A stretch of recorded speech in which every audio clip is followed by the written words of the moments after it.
We have been closely looking at the border zones between Queensland and New South Wales, and I can advise that from 1 a.m. on the 1st of October, the following shires will be added to the border zone.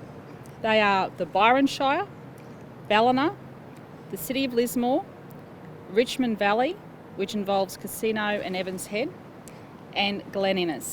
So that means there'll be 41 more postcodes added in, and these postcodes are in the 11 local government areas that sit along the Queensland-New South Wales border, plus the 5 new ones that I just listed.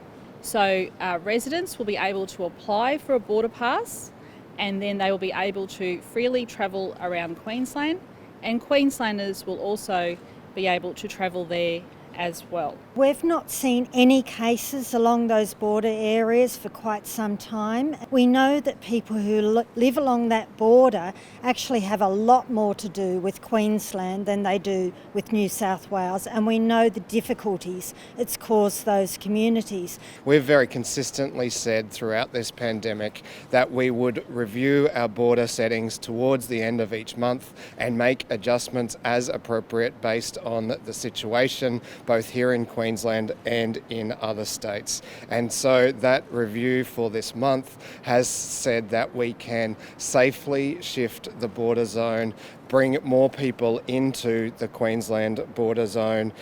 There's a roughly 152,000 people who live in the 5 local government areas being added to the border zone. No new cases in Queensland overnight, and if that continues for the next 2 days so that we don't have any community-acquired cases, we'll be able to remove those remaining restrictions that are in place for Brisbane and Ipswich. This is all as a result of the fantastic work of Queenslanders, as well as the very low number of cases in northern New South Wales, meaning that we can safely make these adjustments